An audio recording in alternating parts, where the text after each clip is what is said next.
कि आपका भी कहीं अपमान हो रहा हो और अपनों से अपमान हो रहा हो, तो आपको जवाब देने की जरूरत नहीं है। जो तुम्हारे रास्ते में कांटा बो रहा है, बोने दो, तुम ना बुरा सोचो। चलो, यदि दक्ष ने अपमान किया, चलो मैं सिंपल भाषा में समझाऊं, आप लोगों ने माना कि मुझे गाली दी और मैंने भी आपको गाली दे दी, तो आप में और मुझ में अंतर क्या रहा? कुत्ते ने आपको काटा और आपने भी कुत्ते को काट लिया, तो फिर बताओ कौन कुत्ता? वो कुत्ता कि तुम कुत्ता? बोलो मेरी मां। सास ने आपको गाली दी और आपने भी सास को गाली दी, तो बताओ तुम दोनों में समझदार हम किसे माने? मैया कह दो ना मेरी मां। सास ने भी गाली दी और बहू ने भी गाली दी, इन दोनों में समझदार कौन? आप बताओ। बोलो मेरी मां, कौन? सास समझदार है? ये मैया कह रही है सास समझदार है। सास ने गाली दी और बहू ने भी गाली दी, इसमें दोनों ही मूर्ख हैं। समझदार वो कहलाते हैं जो एक गाली दे और दूसरा चुप रहे, तो जो चुप है वो समझदार है। क्योंकि हमारे यहां सिंपल कहावत है, कुत्तों के मुंह नहीं लगा जाता। जो गाली दे वो कौन भौंकता कौन है? आज सास भौंक रही है तो तुम भी भौंकोगी क्या? आज बहू भौंक रही है, तुम भी भौंक लो। जो भौंक रहा है वो कौन है? कुत्ते के वंशज हैं, भौंकते रहो। अभी तो एक भौंक रहा था, सास ने किया भौं तो बहू ने भी भौं भौं, लो चालू हो गया महाभारत। कौन समझदार इन दोनों में? कोई नहीं। इसलिए हम आपसे कहते हैं अपनी समझदारी का परिचय दो। कोई शंकर जी को गालियां दक्ष ने दी, क्या शंकर जी ने गालियां दी? भगवान कृष्ण को शिशुपाल ने कितनी गालियां दी? बोलो मेरी मां। मैया जी कितनी? 100 गालियां भगवान ने चुप रहकर सुनी कि नहीं? यदि भगवान होकर 100 गालियां चुपचाप सुन लेते हैं, तो हम और तुम इंसान होकर 10-20 गालियां क्यों नहीं सुन लेते? क्यों कुत्तों की मुंह लगते हो? और अपने आप को आप लोग समझते हैं हम बड़े समझदार हैं, हम जवाब दे रहे हैं। अरे मां, कहां जवाब देना है कहां नहीं देना, यह भी एक समझदारी का विषय ही है। सबको जवाब नहीं दिया जाता है ना। क्या जवाब दें हम इनको? तुम ना दो, भगवान दे देंगे जवाब। जब तुझसे ना सुलझे तेरे उलझे हुए धंधे, तो भगवान के इंसाफ पे छोड़ दे ए बंदे। वही तेरी मुश्किल आसान करेगा, जो तू ना कर सका वो भगवान करेगा। छोड़ दो उस पर। सबका उत्तर देना जरूरी नहीं होता। शंकर जी को गालियां मिली, शंकर जी ने कोई उत्तर नहीं दिया। भगवान कृष्ण को गालियां मिली शिशुपाल के द्वारा, कोई उत्तर नहीं दिया। 100 गालियां हुई, सिर काट दिया। आप भी जवाब ना दिया करो। सास बोलती है, बोल, उसका स्वभाव है, बेचारी का बोल रही है। सुनने की आदत, सुनने का अभ्यास करो, ज्यादा से ज्यादा सुनो। और सुनो, अपना अपमान भी सहना सीखो। तितिक्षवः कारुणिकाः सुहृदः सर्वदेहिनां अजात शत्रवः शांता साधवः साधुभूषण। वही व्यक्ति समझदार है, वही व्यक्ति सफल है जिसके अंदर सहनशीलता ज्यादा है। सह लो। यदि पाकिस्तान हमारा अपमान करे तो बिल्कुल ना सहो, पर तुम्हारे अपने ही तुम्हारा अपमान करें तो कोई बात नहीं, अपने हैं, माफ करते चलो। इनसे क्या झगड़ा करना। आपका भाई आपका अपमान कर रहा, माना कि आपका सगा भाई आपका अपमान कर रहा है, तो क्या लड़ोगे उससे? तुम्हारी तो भाई है, इसलिए उसे उसकी तरफ ना देखो। पागल हो गया, दिमाग खराब है, कुत्ता सवार है इसके ऊपर, भौंकने दो। कहां इससे मुंह लगा रहे हो? क्योंकि वो मेरे भाई ही तो है। अपनों से ना जिद पालो, अपने से ना लड़ो। हाँ, कोई आतंकवादी है, कोई दूसरा है, तो उससे लड़ जाओ, जीतो। किसे जवाब देना है, किसे जवाब नहीं देना, यह भी विवेक का विषय है। आप लोग जिसे जवाब देना होता है उसे तो देते नहीं है, और जिसे जवाब नहीं देना उससे लड़ते हैं। ये लड़कियां अपने भाई से लड़ बैठती हैं, लेकिन उसी लड़की को कोई सड़क में कोई परेशान कर दे, कोई लड़का, तो भाग के रोती रोती आ जाती है, मम्मी मम्मी उसने परेशान किया। अपने भाई को तो जड़ देती थी 2-4, उसे क्यों नहीं जड़ दिया? जिससे लड़ना उससे तुम लड़ती नहीं हो, और जिससे लड़ना नहीं उससे लड़ती हो। एक दूसरे से लड़ जाते हैं। ऐसे ही लड़ो आपस में। कल फिर कोई और आएगा तुम्हारे देश में कब्जा कर लेगा, फिर करना उसकी गुलामी। आदत हो गई है गुलामी करने की तुम्हारी, कभी मुगलों की कभी अंग्रेजों की। अब ऐसी फिर लड़ो, फिर करना किसी की गुलामी। मेरी मां, मेरे नौजवान दोस्तों, जाग जाओ, सबको गले से लगाओ। कोई जातवाद नहीं है। गुर्जर कहता है मैं बड़ा, जाट कहता है मैं बड़ा, ब्राह्मण कहता है मैं बड़ा, क्षत्रिय कहता है मैं बड़ा। वो फलाने गुर्जर और जाट आपस में लड़ जाते हैं। क्यों लड़ते हो? तुम दो थोड़ी हो, तुम एक हो। क्षत्रिय और वैश्य आपस में लड़ जाते हैं, तुम दो हो क्या? अरे ऐसे ही लड़ते रहोगे तो कैसे काम बनेगा? आज बहुत सारे मुसलमान लोग ना हिंदुओं के नाम की फेसबुक में आईडी बना लेते हैं और वो जाट बन गए, अपने आप को जाट बन के गुर्जर को गाली दे दी, एक ने गुर्जर बन के जाट को गाली दे दी। वो है मुसलमान और लड़ा रहे हैं हम सबको, आप और हम लड़ रहे हैं अज्ञानवश। खूब ऐसा चलता है। क्षत्रिय लोग ब्राह्मणों को गाली दे देते हैं, ब्राह्मण लोग क्षत्रियों को गाली देते हैं। गाली ना हम तुम्हें देते हैं ना तुम हमें देते हो। तीसरा ही मंथरा, कैकई और दशरथ जी में कोई भेद नहीं था, भेद पैदा करने वाली ये मंथरा है। उसी तरह आज भी समाज में कुछ लोग भेद पैदा करने वाले हैं। ऐसे लोगों से अपने आप को बचा के रखना है और आप संगठित रहिएगा। रामचरितमानस में लिखा है, जहां सुमति तहां संपत्ति नाना, जहां कुमति तहां विपत्ति निदाना। जहां संगठन है वहां सब प्रकार की खुशहाली है। जहां झगड़ा है, यदि आपस में हम बिखर गए, ये चार उंगलियां अलग अलग हैं, चारों एक हो जाएंगी, मुट्ठी का हो जाएगा, एक मार दो दांत टूट जाएंगे। वो चारों अलग अलग रहेंगी तो कुछ नहीं कर पाओगे आप। इसलिए संगठित। झाड़ू एक होती है ना, कचरे को साफ करती है, पर वही झाड़ू बिखर जाए तो स्वयं कचरा बन जाती है। यदि बिखर गए तो कचरे हो जाओगे। इसलिए मेरी मां, संगठित रहना। बच्चों को कहना आपस में लड़ाई ना किया करें, भेदभाव मिटा दो। ब्राह्मण क्षत्रिय वैश्य शूद्र हिंदू हम एक हैं। बटो मत, बट जाओगे तो अस्तित्व खतरे में पड़ जाएगा। सब जरूरी है, ज्ञान जरूरी है, विज्ञान जरूरी है, भक्ति जरूरी है, सब जरूरी है, संगठन भी जरूरी है। हम संगठित रहें। हम चार भाई हैं, एक बाप की संतान है। बताओ ब्राह्मण का पिता कौन? ब्राह्मण का पिता कौन? ब्राह्मणोस्य मुखमासीद बाहु राजन्यः कृतः ऊरु तदस्य जदवैश्यः पदभ्यांगुं शूद्रो अजायत। वेद मंत्र है ये। वेद में लिखा है भगवान नारायण के मुख से ब्राह्मण का जन्म हुआ, भगवान नारायण की भुजाओं से क्षत्रिय का जन्म हुआ, भगवान नारायण की जंघा से वैश्य का जन्म हुआ और भगवान नारायण के चरणों से शूद्र का जन्म हुआ। तो चारों के पिता एक ही हुए कि नहीं? पिता कौन है? नारायण। भगवान नारायण से ही ब्राह्मण क्षत्रिय वैश्य और शूद्र का जन्म हुआ। जब हम एक ही बाप की संतान है तो फिर झगड़ा किस बात का है? हम तो चारों एक ही हुए। गुण कर्म विभागशः, केवल आदमी के गुण कर्म के कारण विभाग हो गए। भगवान ने कह दिया एक पिता के विपुल कुमारा, एक बाप की चार संतानें थी, एक बेटा जरा ज्ञानी था तो बेटे का नाम रख दिया ब्राह्मण। क्या नाम रखा? ये ब्राह्मण है। एक बेटा ज्यादा युद्ध कौशल था, युद्ध में कुशल था, नाम रख दिया क्षत्रिय। एक जरा पैसे पे जरा ध्यान था तो नाम रख दिया वैश्य। और एक बेटे का सेवा में मन था, तीनों का सहयोग करता था, तीनों से प्यार करता था, उसका नाम रख दिया शूद्र। एक्चुअली शूद्र जात नहीं है, ब्राह्मण जात नहीं है, क्षत्रिय कोई जात नहीं है। ये तो हमारे बाप दादाओं के नाम थे। ब्राह्मण नाम का आदमी था, उसकी जितनी संतान हुई तो ब्राह्मण के नाम से जानी गई। क्षत्रिय नाम के आदमी की जितनी संतानें हुई क्षत्रिय के नाम से। हम लोग एक ही पिता की संतान है। मूल में पिता एक है, नारायण। केवल व्यवस्थाएं बनाने के लिए चार विभाग किए गए कि ब्राह्मण वेद बचाएंगे, क्षत्रिय अपना देश बचाना, वैश्य पैसा बचाना और शूद्र इन तीनों का सपोर्ट करना।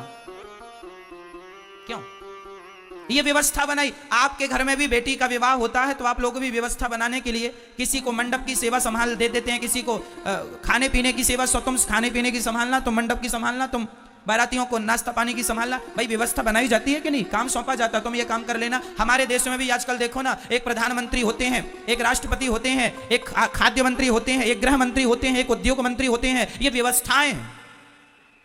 उद्योग का काम करना है, उद्योग मंत्री से मिल लो, और दूसरे काम है तो इन मंत्री से मिल लो, उन मंत्री से मिल लो। क्यों भाई? ये व्यवस्थाएं हैं। फलाना मंत्री, फलाना मंत्री, फलाना। शिक्षा का संबंध है तो शिक्षा मंत्री से बात करो। पैसे की दिक्कत है, वित्त मंत्री से बात करो। क्यों? ये व्यवस्थाएं हैं। उसी प्रकार भगवान ने व्यवस्थाओं के लिए चार लोगों को बनाया, ब्राह्मण क्षत्रिय और वैश्य। चार एक ही बाप की संतान है, लेकिन अज्ञानता इतनी आ गई कि हम लोग आपस में आगे चल के लड़ने लग गए। मैं ब्राह्मण हूं, मैं क्षत्रिय हूं, मैं वैश्य हूं, मैं शूद्र हूं। अब जरूरत नहीं है इसकी कि मैं ब्राह्मण हूं, मैं क्षत्रिय हूं, मैं शूद्र हूं। बस जरूरत इसकी है कि हम सनातनी हैं, हम भारतीय हैं। गर्व से कहो हम हिंदू हैं, हम हिंदू हैं, हम हिंदू हैं। धरा ये जिस पर घूम रही हम उसी केंद्र के बिंदु हैं। गर्व से कहो हम हिंदू हैं, हम हिंदू। तुम बट गए जातवाद के नाम पर, फिर तुम पर कोई हमला करेगा। आज क्रिश्चियन लोग गांव-गांव में जाके हिंदुओं के गांव को धर्म परिवर्तन करा रहे हैं, और हिंदुओं के गांव को जो कम पढ़े लिखे लोग थे उनको क्रिश्चियन बना रहे हैं। तुम ऐसे ही अपनी अकड़ में रहे आना कि मैं ब्राह्मण हूं, मैं क्षत्रिय हूं, मैं वैश्य हूं, मैं शूद्र हूं। आगे चल के सारे हिंदू क्रिश्चियन बन रहे हैं। क्रिश्चियनों की एक बहुत बड़ी साजिश चल रही है। फिर क्या होगा जब सब लोग वही बन जाएंगे? कौन होगा तुम्हारी पक्ष की बात रखने वाला? कौन होगा तुम्हारा पक्ष लेने वाला? सेना भी बड़ी होनी चाहिए। संगठन में बहुत बड़ी ताकत होती है। ये बातें हल्के में ना लेना, नहीं कल को आने वाली पीढ़ी तुम्हें गाली देगी कि तुमने क्या किया। अरे अपने हिंदुओं को बचा लेते कम से कम। अरे समय चाहिए नहीं कि तुम उसका दुरुपयोग करो। धन दिया है तो इसलिए दिया है कि तुम जरूरतमंदों की सेवा कर सको, दीन दुखियों को गले लगा सको, किसी गरीब आदमी की तुम मदद कर सको।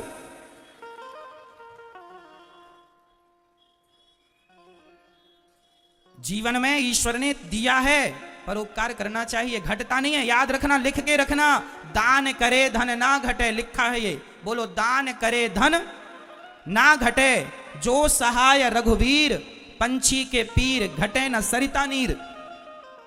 प्यासे को पानी पिलाने से नदी का पानी कम नहीं होता। दूसरों को फल खिलाने से वृक्षों के फल कम नहीं होते, और किसी की सेवा करने से धन कम नहीं होता। धन बढ़ता है, दान करने से बढ़ता है, पुण्य करने से।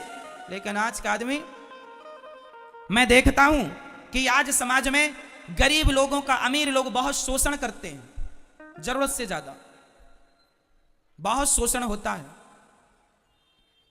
मैं निवेदन करूंगा, इसलिए मैं आप लोगों से कहा करता हूं, अपनी गरीबी खुद मिटाना शुरू करो, सेल्फ डिपेंड बनो, आत्मनिर्भर बनो, मेहनत करो। मेहनत करोगे तो गरीबी तुम्हारा पीछा छोड़ देगी सदा सदा के लिए। मेहनत करो, तुम सब कर सकते हो। खड़े हो जाओ, और देश की गरीबी तब दूर होगी जब 135 करोड़ लोगों की गरीबी दूर हो जाएगी। प्रत्येक व्यक्ति अपनी अपनी गरीबी दूर कर ले, अपने आप मेरे देश की गरीबी दूर हो जाएगी। सोने की जरूरत नहीं है मेरी मां। धर्म का प्रचार किया करो, कह दो लोगों से, बाद में लड़ लेना। अभी संगठित रहो, लड़ने की जरूरत नहीं है। यदि हम आपस में लड़ बैठेंगे तो देश को कौन संभालेगा? कोई भी बाहर वाला अपने घर से हमें निकालेगा। दीवानों, जरा होश करो मेरे देश प्रेमियों। बताओ, अंग्रेज कब भागे भारत से? 15 अगस्त 1947 को अंग्रेज लोग भाग के गए। क्यों भागे? क्यों भागे मुझे बताओ। इसलिए भागे क्योंकि मेरा पूरा भारत संगठित हो गया था। डर के मारे अंग्रेज भाग गए। यदि पहले 100 साल पहले यदि संगठित हो जाता तो ये अंग्रेज लोग 100 साल पहले भाग जाते। लेकिन तुमने संगठन करने में, संगठित होने में कई 100 साल लगा दिए, कई 100 साल लगा दिए संगठित होने में। और संगठित जिस दिन हो गए, भाग गए कि नहीं अंग्रेज? हाँ या ना? फिर कितनी बड़ी ताकत है संगठन की। इसलिए संगठित रहना मेरी मां। और जातवाद कोई लेके आए, घुसने ना देना घर में। कोई जातवाद नहीं, हम सब एक हैं। हमारे गांव का ब्राह्मण भी, क्षत्रिय भी, वैश्य भी, शूद्र भी। मैं अपने गांव जाता हूं ना, तो मैं अपने गांव में सबसे मिलता हूं, सबसे राम राम करता हूं। ब्राह्मण हो, क्षत्रिय हो, वैश्य हो, शूद्र हो, मैं अपने गांव के शूद्र भाइयों के पास जाके भी बैठता हूं और पूछता हूं कि तुम्हें कोई जरूरत तो नहीं है? गरीब परिवार की बेटियां यदि दिखती हैं मुझे, मैं तुरंत कहता हूं कि जब इसका विवाह हो तो बता देना। जब से दास अनिरुद्ध ने होश संभाला है, तब से हमारे गांव में किसी भी बेटी का विवाह होता है गरीब परिवार की, सबकी बेटियों के विवाह में भोजन की व्यवस्था दास अनिरुद्ध कराता है। जितने बाराती आएंगे सहयोग हो, यहां से होगा। गरीब हो तुम, मदद करेंगे। ईश्वर ने इस लायक बनाया है, करो। अरे 10-20 हजार में तुम्हारा कुछ नहीं घट जाता, पर 10-20 हजार में गरीब आदमी की बेटी का विवाह निपट जाता है।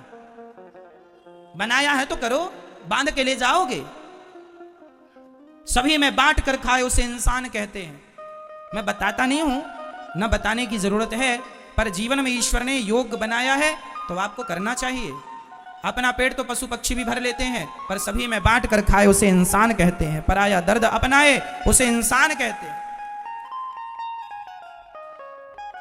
मैं छुआछूत नहीं रखता बिल्कुल। हमारे गांव में जितने लोग हैं सारे लोग, चाहे मोची समाज हो चाहे कोई, मैं सबको बैठता हूं, सबके पास बैठता हूं, सबको अपनी तरफ से राम राम करता हूं, सबके साथ बैठता हूं, बगल में बैठता हूं, सबका हालचाल पूछता हूं, भैया कैसे हो, सब आनंद है, कुशल मंगल है, सबसे हंसता हूं, सबसे बात करता हूं, सबको गले लगाता हूं। यहां गौरी गोपाल वृद्धाश्रम में भी मेरी वृद्ध माताएं रहती हैं, यहां सब प्रकार की माताएं रहती हैं, ब्राह्मण मैया, क्षत्रिय मैया, वैश्य मैया, शूद्र मैया। आज तक मैंने किसी मां से जात नहीं पूछी कि मां तुम्हारी जात क्या है, मैं केवल सबके पांव दबाता हूं, चाहे मैया कोई भी जात की हो, मुझे क्या करना। मां की जात कोई नहीं होती, मां तो सिर्फ मां होती है। मैंने तो जात पात का भेद मिटा दिया आपकी आंखों के सामने। आके देख लो गौरी गोपाल वृद्धाश्रम में माएं सब प्रकार की हैं, ब्राह्मण, क्षत्रिय, वैश्य, शूद्र। पूछ लेना कि मैंने किसी से जात तो नहीं पूछी, आज तक मैंने किसी से ना जात पूछी।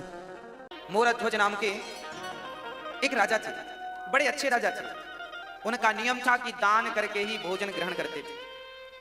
और याद रखना मेरी मां, हम हिंदुओं का धर्म यह है कि हम जब रोटी बनाएं तो पहली रोटी नियम से गौ माता की निकालें।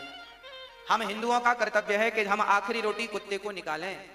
हमारा कर्तव्य है कि हम अपने घर से एक थाली भोजन दीन दुखी और गरीबों को खिलाएं। पहले जब हम भोजन करते थे हमारे भारत में, तो हमारे बाप दादा बाहर निकलकर देखा करते थे कि हमारे द्वार पर कोई बैठा तो नहीं है। अच्छा, पहले के घर ऐसे बनते थे कि घर के बाहर बैठने की एक पट्टी होती थी। पुराने घर ऐसे बनते थे कि कोई भी आके बाहर बैठ जाता था, और हम लोग भी बाहर कभी कभी घर वाले भी बैठते थे, बातें होती थी, चर्चाएं, सत्संग। तो पहले हर घर में ऐसा व्यवस्था थी कि बाहर बैठने की एक पट्टी हुआ करती थी, पक्की। पर्ची बोलते थे बाहर, आंगन बोलो, आंगन अलग है, पर्ची बोलते थे, होती थी। जब आप भोजन करने बैठे हैं तो बाहर निकलकर जरूर देखें कि आपके बाहर कोई है तो नहीं भूखा। ऐसा तो नहीं कि आप अंदर भोजन कर रहे हैं और बाहर कोई आपके घर पे ही भूखा बैठा है। आपके द्वार पर कोई भूखा बैठा है, उसके पेट भरने की जिम्मेदारी आपकी है। यह हमारे भारत का धर्म है, हमारा धर्म है, हमारे वेद यही सिखाते हैं। इसलिए अपनी एक थाली आप कभी जाया करो गरीबों के बीच में। इसलिए यहां अन्न क्षेत्र बढ़ता है कि एक थाली आप किसी को, बाहर आपके कोई मिले ना मिले, एक एक थाली करते करते आपके 365 दिन में आपकी 365 थालियां हो गई। इसलिए यहां एक बार अन्न क्षेत्र में आप एक बार अन्न क्षेत्र कराते हैं तो एक साथ 2000 साधु भोजन कर लेते हैं, एक साथ सब लोग खा लेते हैं। तो रोज रोज नहीं खिला पाओ, तो इसलिए अन्न क्षेत्र होता है कि आप सभी को अपने हाथ से प्रसाद बांटे, अन्न क्षेत्र दें। हाँ, तो आपका नियम है, हमारा नियम हो कि हम रोज दें, ना तो फिर साल में एक बार दें। ऐसे अच्छे कार्यों से जुड़ जाएं नियम से। मोरध्वज का भी यही नियम था। रोज ब्राह्मणों को बुलाते, उनके चरण धोते, उनकी सेवा करते, उनकी वंदना करते, उनको भोजन कराते, और उनके कहने पर जो वो कहते वो दान करते। दान अपने मन से नहीं करते थे, ब्राह्मण से पूछते थे आपको क्या चाहिए, जो वो कहते हैं वो दान करते थे। वो कहें कि हमें गाय चाहिए तो गाय दान कर देते थे, वो कहें हमें सोना चाहिए सोना दान, वो कहें हमारे रहने को घर नहीं है तो जमीन दान कर देते थे। राजा थे, ब्राह्मणों से पूछ कर दान करते थे आपको उनके मन का। ऐसे सत्यनिष्ठ राजा मोरध्वज, इनका डंका बजने लगा पूरे दुनिया में। इनके जैसा राजा, इनके जैसा दानी, इनके जैसा धर्मनिष्ठ ना भूतो ना भविष्य। एक दिन जब भगवान श्री कृष्ण थे तब अर्जुन ने कहा, चूंकि धर्मराज युधिष्ठिर ने यज्ञ किया था, उस यज्ञ में सबको भोजन, लाखों लोगों को भोजन कराया था, और इतना दान दिया गया था कि ब्राह्मण लेकर जा ना सके, कुछ छोड़कर चले गए। एक दिन अर्जुन ने बड़े अहंकार से कहा कि कन्हैया, आज तक मेरे भैया जैसा यज्ञ और दान आज तक किसी ने किया है? तो भगवान है। जब अर्जुन ने कहा कि मेरे भाई युधिष्ठिर जैसा यज्ञ, इनके जैसा है कोई धर्मात्मा दानी, तब भगवान मुस्कुरा के बोले, अर्जुन तुम्हारे भाई का नाम तो दानियों में सबसे नीचे है। अब अर्जुन को बड़ा बुरा लगा, इतना दान करने के बाद भी लिस्ट में नीचे नाम। तो अर्जुन ने कहा, फिर ऊपर किसका नाम है? भगवान ने कहा, आप अर्जुन को मत सुनो, अपना काम करते रहो। नहीं प्रभु बताओ ऊपर नाम किसका है? तब भगवान ने कहा, सबसे ऊपर नाम है मेरे प्यारे भक्त मोरध्वज का। अर्जुन को बड़ा बुरा लगा। अर्जुन को लगा कि मेरे भाई से बड़ा दानी, उनको डाउट था कि मेरे भैया से बड़ा दानी हो नहीं सकता। अर्जुन बोले, प्रभु हमें देखना है कि वो कैसा दानी है, क्या दे सकता है? अरे हमारे भाई ने क्या नहीं दिया, धर्मराज युधिष्ठिर ने इतना दिया, पंडित जी ले जा ना सके, ऐसा वो क्या दे सकता है? अर्जुन मानने को तैयार नहीं थे, मैं नहीं मानता कि वो दानी है। भगवान बोले, तो परीक्षा ले लो। भगवान ने कहा, ले लो। अर्जुन ने कहा, आपके सहयोग के बिना परीक्षा संभव नहीं है। तो प्लान बनाया गया, यमराज जी को बुलाया गया, यमराज को शेर बना दिया गया, तुम शेर बन जाओ। बूढ़े शेर, दांत टूट गए सारे। और अर्जुन ब्राह्मण बन गए और भगवान श्री कृष्ण भी ब्राह्मण बन गए। 2 पंडित जी और 1 शेर, तीनों चले मोरध्वज के द्वार पर। भिक्षाम देही, भिक्षाम देही, हे राजन हमें भिक्षा दो। तुरंत राजा दौड़कर आए, ब्राह्मण आइए आइए कराना। आजकल तो 13ही बरसी में भी लोग पांव नहीं धुलते। आप अपने माता पिता की 13ही करते हो ना, बरसी करते हो ना, तो आज के बच्चे तो इतने एडवांस हैं, वो पांव धुले क्यों? क्योंकि वो तो बड़े साहब हैं, पांव धुलने में शर्म आएगी, काहे धुलेंगे पांव? अरे भैया, ब्राह्मणों के चरण को जब आप धुलते हैं तो ब्राह्मणों के चरणों को धुलने में जितना पानी खर्च होता है वही पानी तुम्हारे पूर्वजों को पानी प्राप्त होता है पीने के लिए रास्ते में। मैं मरूंगा तो मैं भी वही पानी पीऊंगा जो मैंने ब्राह्मणों के चरणों को धो करके बहाया है, वही पानी मुझे पीने को मिलेगा। आप भी मरेंगे तो आप भी प्यासे मर जाएंगे यदि कभी ब्राह्मणों के चरण नहीं धोए तो। जीवन में जलदान करना चाहिए, जो जलदान करते हैं वो पानी मिलता है आपको। और यदि जलदान नहीं कर पाए तो फिर चरण धो ब्राह्मणों के। इसलिए 13ही में चरण धोए जाते हैं। ब्राह्मण 13 ब्राह्मण के चरण धोकर बिठाया जाता है ना प्रसादी के लिए। अब ये परंपराएं बंद हो गई हैं, लगभग सब मॉडल हो गए हैं, सब बड़े बन गए हैं, छोटा कोई बनना नहीं चाहता आजकल। आज एक बार कोई व्यक्ति बड़ा हो जाए उसके बाद छोटा नहीं बनना चाहता, वो कहता मैं तो खुद बड़ा हूं। गलत बात है।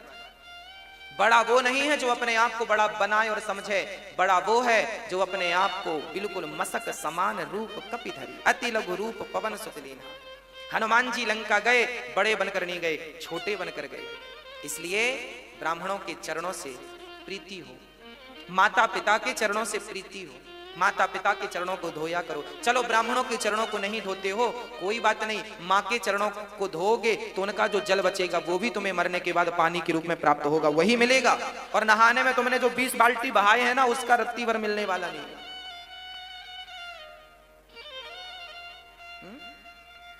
गौ माता को जो पानी पिलाया है वो पानी भी आपको प्राप्त होगा। जरूरतमंदों को जल का दान दिया है, वो भी जल आपको प्राप्त, जो दिया है वो मिलेगा, सीधी बात। गाली दी है तो गाली मिलेगी, और राम राम दिया है तो राम राम मिलेगा। बस ये समझो कि कांटा चुभोया है तो तुम्हें भी कोई पीछे से चुभोएगा, और तुमने एक चुभोया वो 2 चुभोए, ब्याज भी मिलता है। और आपने किसी के रास्ते में पुष्प बिछाए हैं तो आपने गुलाब के बिछाए हैं तो फिर आपको कमल के पुष्प कोई बिछा के देगा, क्योंकि ब्याज अच्छे का अच्छा, बुरे का बुरा, जैसी करनी। अब भगवान श्री कृष्ण आए हैं और उनको मोरध्वज ने बिठाया है, चरण धोए हैं, और चरण धो करके भोजन। ब्राह्मणों ने कहा राजन हम भोजन बाद में करेंगे, पहले हमारा शेर बाहर खड़ा है, उससे आप कुछ भोजन की व्यवस्था कीजिए। हाँ हाँ, मोरध्वज बोले बताइए शेर क्या खाएगा? उसके लिए हमारे पास बढ़िया, जो कहें वो हलवा बनवाएं, जो कहें वो रोटियां बनवाएं, मालपुआ खवाएं। क्या खाता है आपका शेर? ब्राह्मण कहते हैं राजन हमारा शेर तो देखो सभी शेरों की तरह वो मांसाहार करता है, मांस खाता है। अच्छा, मोरध्वज बोले कोई बात नहीं, हम मांस की व्यवस्था कर रहे हैं। अच्छा, कहां से मांस लाओगे? बकरी को मारोगे? ना ना ना। गाय को मारोगे? ना, राम राम राम राम। फिर मुर्गी को मारोगे? ना ना ना। फिर किसी प्रजा को मारोगे? ना ना, प्रजा तो भगवान है, उसे क्यों मारेंगे? मोरध्वज से भगवान ने कहा फिर तुम कहां से मांस लाओगे? मोरध्वज बोले हमारे पास भी तो मांस है, हम अपना काट के देंगे आपके सिर को, अपनी जांघ का मांस दे देंगे, हमारा पेट बड़ा है, पेट का मांस दे देंगे, आपके सिर का पेट भर जाएगा। देखो एक राजा, वो राजा क्या उसके राज्य में बकरा बकरी नहीं थे? कह देता बकरे को ले लो, बकरा देता हूं मैं। ना, जीव हत्या पाप है, अहिंसा ही परमो धर्म। हम किसी की हत्या नहीं करेंगे, अपना मांस काट के देंगे। शिवी ने भी अपना मांस काट के एक कबूतर के लिए दिया। मोरध्वज बोले अपना, ब्राह्मण बोले सुनो आपका मांस हमारा शेर खाएगा ही नहीं। क्यों? बोले आप बूढ़े हैं ना, आपका मांस कठोर हो गया है, और हमारा शेर जो है उसके दांत गिर गए हैं, बुढ़ा हो गया है, कोमल कोमल मांस खाता है। फिर किसका मांस? ब्राह्मणों ने कहा पहले संकल्प लो, दान लेने के पहले संकल्प ले लिया, जो मांगेंगे दोगे। मोरध्वज ने कहा दिया। तो सुनो आपका बेटा है? हाँ हाँ है, ताम्रध्वज, मोरध्वज का बेटा ताम्रध्वज। अभी उसकी उम्र थी लगभग 5-6 वर्ष की, और अभी 5-6 वर्ष पहले हुआ है, अभी बुढ़ापे में बेटा हुआ था, कोई संतान थी नहीं मोरध्वज की, बुढ़ापे में पुत्र का सुख मिला है।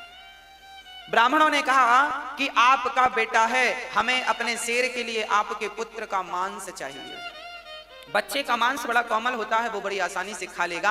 आप जल्दी से अपने बेटे को लाइए और उसे खड़ा करिए, और सुनो, हमारे शेर के दांत गिर गए हैं तो मांस फाड़ नहीं सकता, इसलिए आप दोनों पति पत्नी अपने बच्चे को बीच से आरे से चीर करके फाड़िए और फाड़ करके मेरे शेर को डालिए। अब तो राजा दंग रह गए। राजा कुछ समझ ना पाए। एक पिता एक मां अपने बेटे को आरे, चलो बेटे का दान तो बहुत लोगों ने किया है, पर बेटे को आरे से चीरना, और उस बेटे को जो एक ही बेटा हो, बड़ा लाड़ प्यार का बेटा हो। अब तो राजा का दिल जोर जोर से धड़कने लगा। समस्या ये नहीं थी कि बेटे को आरे से चीरना है, समस्या तो राजा के सामने यह थी कि बेटे को जबरदस्ती यदि फाड़ेंगे तो बाल हत्या का पाप लगेगा। किसी को जबरदस्ती मारेंगे तो पाप नहीं लगेगा। तभी देखो हमारे यहां धर्म कैसा है। वो नन्हा सा बालक जो मोर ताम्रध्वज था, वो दौड़ कर आया और पिता से कहने लगा, आपके धर्म के लिए यदि मेरे पुत्र का, मेरे ममत्व का बलिदान देना पड़े तो मैं अपने ममत्व का बलिदान दे दूंगी। खड़ा कर दिया बेटे को, बेटे की मर्जी से, और आरा रखा गया। आरा चीर करके अब आरा सिर पे रखा, और जैसे ही आरा चलाने लगे उस नन्हे से बच्चे ने कहा, पिताजी एक पल के लिए रुक जाइए, माँ रुक जाइए। अंदर से गया और रुई लेकर के, रुई कान में लगा दी, माँ के पिता के कान में। माँ ने कहा, बेटा ये कान में तुमने रुई क्यों लगा दी? पिता ने कहा, बेटा ये मेरे कान में रुई क्यों लगाई?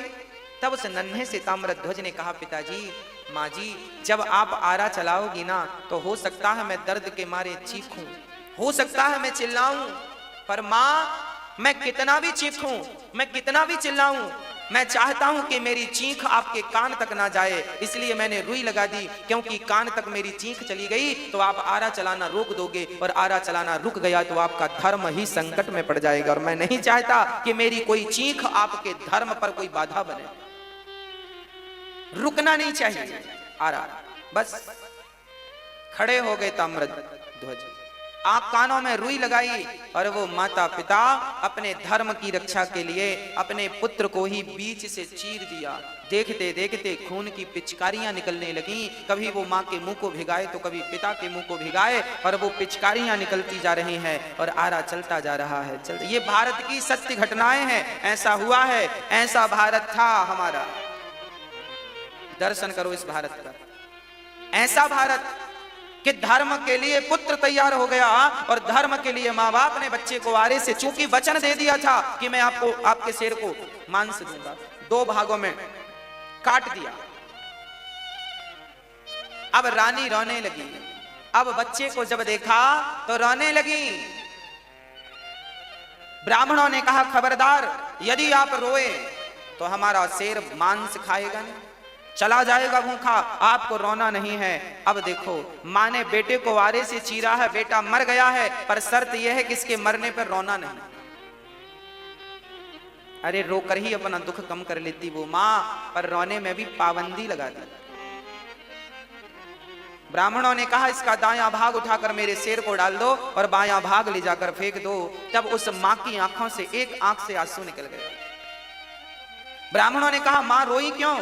तब कहा उस माँ ने, मेरे पुत्र का एक अंग तो आपके काम आ सका, पर दूसरा अंग आपके काम ना आ सका, इसलिए आंखों से आंसू निकल आए।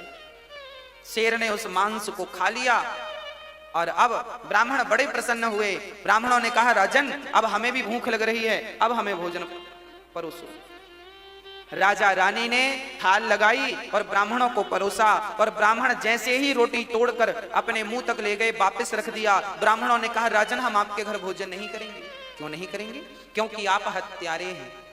कौन सी हत्या? आपने अभी अभी अपने बच्चे को मारा है, और हत्यारों के घर हम भोजन नहीं करते। ये कहकर ब्राह्मण जाने लगे। तब मोरध्वज चरणों में गिर पड़ा, महाराज, मेरे घर से अतिथि भूखा चला जाएगा तो मेरे जीवन भर की भक्ति, जीवन भर का पुण्य आज बेकार हो जाएगा। ब्राह्मण देवता, मेरे घर से आप